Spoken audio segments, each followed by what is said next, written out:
Okay, Assalamualaikum warahmatullahi wabarakatuh dan salam sejahtera, salam Malaysia Madani. Tuan-tuan dan puan-puan, sebelum kita memulakan perbincangan, izinkan saya memaklumkan bahawa podcast kita pada pagi ini sedang berlangsung di Akademi Majlis Hak Kebangsaan yang bertempat di Bandar Puteri Bangi. Majlis Akad Kebangsaan juga menyediakan akademi ini sebagai pusat latihan pembangunan, rakan pembimbing, malah turut menawarkan kemudahan latihan yang boleh disewa untuk khusus berskala kecil. Akademi ini juga sesuai untuk penganjuran khusus, bengkel atau sesi pembangunan profesional dengan kapasiti sehingga 20 orang peserta dalam satu-satu masa. Antara kemudahan yang disediakan termasuklah bilik khusus yang kondusif dan selesa, bilik tetamu, surau, pantry, tandas yang lengkap. Lokasinya yang strategik di Bandar Puteri Bangi menjadikan pilihan yang sesuai bagi organisasi yang memerlukan ruang latihan yang tenang, eksklusif dan fokus, serta terdapat penginapan-penginapan yang berdekatan, hotel-hotel yang berdekatan. Kami juga amat mengalu-alukan mana-mana jabatan atau agensi yang berminat untuk menggunakan kemudahan ini sebagai lokasi latihan atau bengkel masing-masing. Semoga fasiliti yang disediakan ini dapat dimanfaatkan sebaiknya dalam usaha memperkukuhkan pembangunan insan dan organisasi. Assalamualaikum dan salam sejahtera. Selamat datang ke ABC Podcast kita, Akrab Borak Cakna. Saya ingin ajukan satu soalan yang mungkin jarang kita akui secara terbuka.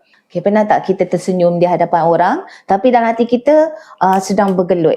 Pernah tak kita kata, I'm okay, sedangkan fikiran kita penuh keraguan? Hari ini kita tidak bercakap tentang motivasi kosong, kita bercakap tentang sesuatu yang lebih jujur, membentuk minda positif cabaran atau masalah. Bersama saya ialah Encik Haji Muhammad Rizamri bin Arbi, Pengurusi Akrab Kesuma, Kementerian Sumber Manusia. Beliau bertugas sebagai pemeriksa kilang dan jentera di Jabatan Keselamatan dan Kesihatan Pekerjaan Negeri Selangor. Saya Nur Mazni binti Kosim selaku moderator pada pagi ini dalam podcast ABC Akrab Borak Cakna. Terima kasih Puan Mazni. Hakikatnya mungkin ramai orang fikir minda positif ini mudah. Seolah-olah hanya perlu fikiran baik-baik saja. Tetapi kita lupa, sebenarnya setiap manusia dia ada membawa sejarah dia sendiri. Ada yang membawa tekanan yang macam tekanan keuangan. Ada yang membawa tekanan trauma kegagalan. Ada juga yang membawa beban bagaimana nak menyara keluarga dia, tanggungjawab dia terhadap keluarga.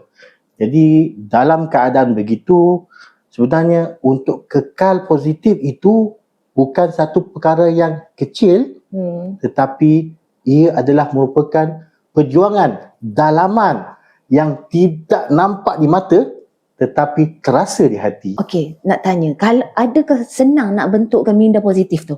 Senang ni sebenarnya bergantung kepada bagaimana seseorang mengasah fikiran dia. Nak Jadi bawa benda tu? dia sebenarnya dia bukan sebagai satu masalah, tetapi dia adalah merupakan satu medan bagaimana kita melatih jiwa kita. Jadi macam masalah ni sebenarnya dia membuat kita berhenti tiba-tiba. Bila kita berhadapan dengan masalah. Tetapi kalau kita anggap dia sebagai satu cabaran ni dia membuat kita untuk kembang, tumbuh mekar, lebih ke hadapan. Jadi kalau macam setiap kali kita ni memilih untuk tidak menyalahkan keadaan, jadi setiap kali kita akan belajar daripada kegagalan. Kita sebenarnya sedang membina kekuatan yang tidak semua orang nampak, Puan. Betul. Jadi macam minda positif ni dia bukan tidak jatuh, tetapi ia tentang cara kita bagaimana kita bangun. Itulah, kalau kita terlalu memikirkan negatif, kita tak boleh nak bawa minda kita tu kepada positif, betul tak? Ya, betul. Okey Cik, tadi Cik ada sebut tentang perjuangan sebenar. Boleh terangkan apa benda perjuangan sebenar tu? Perjuangan sebenar ni macam perang sebenar bukan dengan orang lain tau. Dia dengan suara yang ada dalam kepala kita sendiri ni. Kita terngiang-ngiang, kita mendengar suara tersebut. Jadi suara tu dia ada berkata, contoh, aku tak cukup bagus. Aku tak layak sebenarnya. Aku selalu gagal. Dan apabila kita mula sedar dalam mendengar suara tu, kesedaran tu dia sebenarnya bukan satu kebenaran yang mutlak, tetapi di situlah kebebasan sebenar bermula.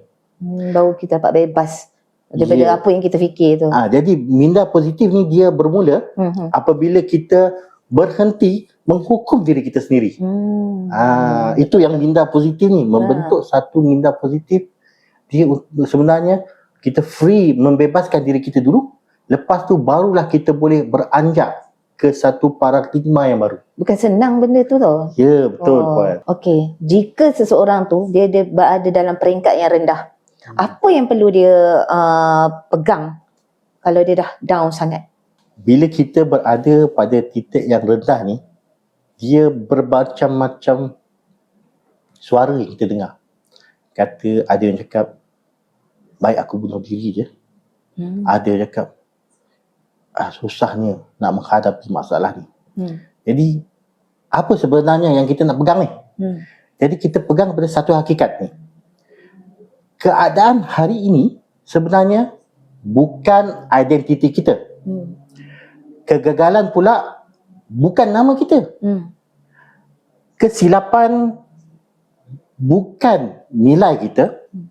Tekanan bukan definisi kita. Jadi setiap manusia ni dia ada musim. Jadi ada musim jatuh, ada musim belajar, ada juga yang musim kita nak bangkit. Dan musim-musim ini dia bermula dengan satu keputusan yang kecil. Dan musim bangkit ni dia bermula dengan satu keputusan yang kecil. Untuk tidak menyerah kepada fikiran kita sendiri. Itu yang orang cakap, kalau kehidupan kita ni macam roda. Ada masa kita kat bawah, ada masa kita kat atas. Itu yang bila sampai masa kita di atas, baru kita boleh berfikir dengan positif. Betul tak? Dia sebenarnya kita belajar daripada latihan jiwa yang kita buat. Kita akan sentiasa, kalau roda ni dia keep berpusing kan. Yang memusingkan roda tu dia ada satu core. Kalau core tu patah, jadi roda tak balance jugalah. Ya, betul. Faham. Jadi itu core lah yang sebenarnya kita nak bina tu adalah kekuatan daripada keras tu. Yang itulah yang dapat membentuk jiwa, orang cakap minda yang positif. Soalan seterusnya, apakah antara faktor utama yang menyebabkan seseorang itu sukar membentuk minda positif? Okey, situasi ni biasa dialami oleh kita. Di antaranya, yang pertama, orang suka bercakap negatif. Self-talk negatif. Yang ni macam seolah-olah dialog dalaman kita ni suka merendahkan diri sendiri. Itu yang cakap self-dialog negatif ni. Yang condemn kedua, diri sendiri. Ya betul, dia condemn diri sendiri. Jadi yang kedua ni dia lebih kepada persekitaran kita yang toksik. Betul. Jadi macam seolah-olah macam kita ada satu budaya yang suka menyalahkan. Yang itu memang orang cakap persekitaran yang toksik lah. Dan dua perkara yang terakhir adalah tekanan berpanjangan tanpa sokongan. Faham. Yang itu kalau macam dia memang dia ditekan sangat lama, panjang. Kalau macam carbon kita tekan dia jadi diamond. Tapi kalau manusia ni kita tekan, kalau dia jadi diamond tak apa. Tapi dia menjadi, orang cakap apa, dia akan menyebabkan seseorang itu sentiasa negatif. Ni yang namanya toksik. Betul kan? Macam badan lah juga. Kalau dah banyak sangat perkumuhan tu, bila banyak toksik kan, itulah pasalnya. Yang keempat pula adalah berkenaan kurangnya kesedaran diri. Okey, jadi macam kita ni tidak, dia orang ni macam tidak mengenali emosi dan reaksi sendiri.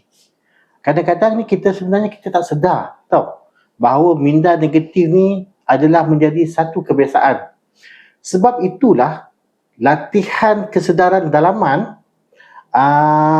refleksi diri dan sokongan daripada organisasi adalah sangat penting dalam membina minda yang positif. Baik. Okey, seterusnya, bagaimana pula peranan kepimpinan dalam membentuk minda positif dalam organisasi? Kepimpinan ni sebenarnya dia ada satu, orang cakap apa, peranannya sangat besar. Pemimpin bukan sekadar dia memberi arahan, kau buat ni, kau buat ni, kau buat ni, tetapi sebenarnya pemimpin dia membentuk budaya. Okey, sebelum kita sampai ke pengakhiran rancangan, mungkin panel boleh kongsikan langkah praktikal yang boleh diamalkan oleh pendengar. Yang pertama, apa yang kita perlu buat, kita tukar soalan dalam minda kita ni daripada kenapa saya, tukar kepada apa yang saya pelajari, apa yang boleh saya dapat daripada masalah ini, daripada cabaran ini. Itu yang pertama. Yang kedua, kita amalkan refleksi harian. Refleksi harian ni macam kita kenal pasti sekurang-kurangnya satu perkara yang baik setiap hari.